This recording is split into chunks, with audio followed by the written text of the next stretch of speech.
आदमी ने एक जायंट रॉक उठाकर पूरी कुव्वत से स्टैच्यू पर मारा। इसे अंदाज़ा नहीं था कि एंट्रेंस से निकलने वाली रेत में गोल्ड भी शामिल होगा। साथियों ने यह देखा तो फौरन याद आया। उन्होंने भी फौरन स्टोन्स उठाकर अपने सामने वाले स्टैच्यूज़ पर दीवाना वार ज़रबें लगाना शुरू कर दें, लेकिन जैसे ही आखिरी स्टैच्यू टूटा, ऊपर सदियों से खामोश खड़े पिलार्स अचानक ज़ोर ज़ोर से हिलने लगे और बहुत तेज़ी से सेंटर की तरफ खंंचने लगे। पिलार्स के टकराने के लम्हे में शदीद जलजला सा आया। जिस जगह वो खड़े थे वहाँ की ज़मीन अचानक धनस गई। सब लोग अचानक गहरे गड्ढे में जा गिरे। जब होश आया तो मालूम हुआ कि वो जगह वही है जिसे हजारों ट्रेजर हंटर्स सदियों से ढूंढ रहे थे, द लॉस्ट इजिप्शियन गोल्डन कास्टल।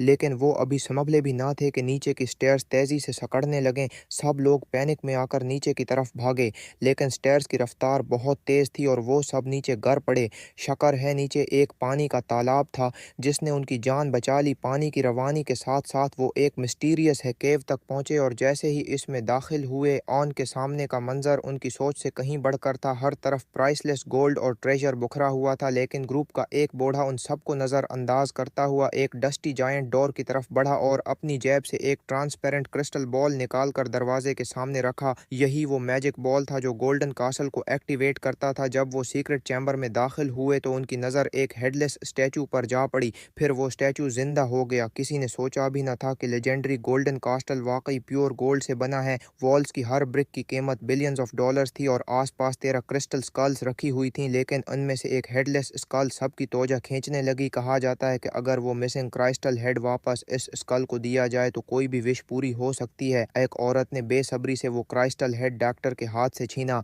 और एहतियात से स्कल पर रख दिया। अगले ही सेकंड एक इनविजिबल पावर ने सबको जकड़ लिया। फिर वो स्कल अचानक सर उठाता है, खाली आंखों के सॉकेट में लाइफ आ जाती है जैसे कि वो सबको स्कैन कर रहा हो। फिर डॉक्टर आगे बढ़ा और लॉस्ट मयान लैंग्वेज में उससे बात करने लगा। स्कल ने धीमी और गूंजती आवाज़ में उनका शुक्रिया अदा किया और वादा किया कि स्कल वापस देने वाले को इनाम दिया जाएगा। औरत ये सुनकर बहुत खुश हुई और एक सीक्रेट विश मांग ली, लेकिन ये विश क्रिस्टल स्कल को गजबनाक कर गई। अगले सेकंड पूरी टेंपल शदीद लर्जने लगी। 13 गियंट स्कल्स अपने थ्रोन से उठ खड़े हुए। एक नाकाबिले फहम कुव्वत आसमान में घूमने लगी और आखिरकार एक रिफ्ट ओपन हुआ जो अनदर डायमेंशन की तरफ ले जाता था। क्यांगे ने खतरा महसूस किया और फौरन डॉक्टर को धक्का देकर बचाया और सबको लेकर बाहर की तरफ दौड़ने लगा, लेकिन एक साथी अभी भी ग्रीड में पड़ा ट्रेजर उठा कर रहा था। तभी एक स्ट्रॉन्ग मैग्नेटिक फील्ड ने उसे पुल करके दूसरे जहान में ले जाकर एक लम्हे में डस्ट बना दिया। औरत अब भी ट्रांस में थी। क्राइस्टल स्कल ने वास्ट कॉस्मिक नॉलेज उसके माइंड में इंजेक्ट कर दिया, लेकिन ह्यूमन ब्रेन इतनी मैसिव इन्फो बर्दाश्त न कर सका। औरत का जहन टूट गया और जिस्म डेटा फ्लड में राख बन गया। इसी वक्त पूरी टेंपल कोलैप्स होने लगी। एंशिएंट ट्रैप्स और पानी के रेले सब कुछ तबाह करने लगे, लेकिन खुशकिस्मती से वो एक केव के ओपनिंग पर थे। पानी ने उन्हें बाहर फेंक दिया, लेकिन अभी वो संभले ही थे कि देखा सामने रूइंस लिफ्ट स्पीड से रोटेट हो रही हैं।